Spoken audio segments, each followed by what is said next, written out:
School counselors. Today we're talking about school counselors, but more specifically, how do we get more counselors in our schools? Before we can answer that question, let's discuss the importance of counselors and why they're necessary. School counselors can help with academic achievement, which can be scholarships and applications, personal development, such as identity goals and dreams, social and emotional support, such as social skills, emotional regulation, and behavioral challenges, mental health and access to specialists and psychologists, and career advice, such as applications, resumes, and career paths. Now that we know just a few reasons why school counselors are important, what does research say?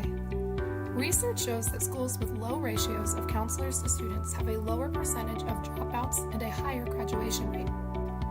Graduation and pursuing higher education can be a way out of poverty for low-income students and can help close the achievement gap between high and low socioeconomic students. In order for school counselors to be the most beneficial, the ASCA recommends that there is one counselor for every 250 students.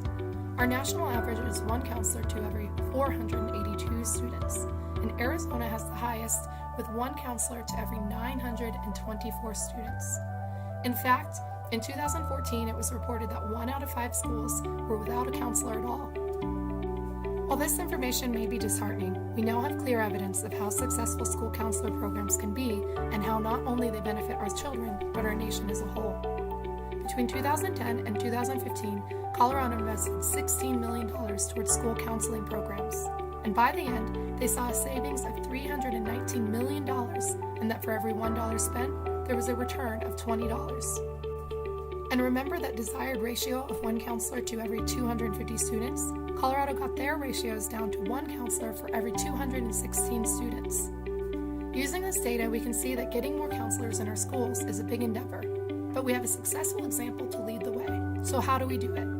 On both the local and federal level, there are programs and grants in place dedicated to school counselors. On the local level, it's the Colorado School Counselor Corps Grant Program. On the federal, it's the Student Support and Academic Enrichments Program. But both of these require community knowledge and support, meaning it's our job to research, advocate, educate, and vote in favor. These grants and bills would allow for schools to not only hire more counselors, but raise their salaries as well. This would allow for lower ratios and a smaller workload for counselors, which in return would alleviate stress and we would see lower turnover rates. Lastly, rephrasing our language and seeing these programs as an investment can help persuade individuals with the power to see the economic benefit of supporting these programs.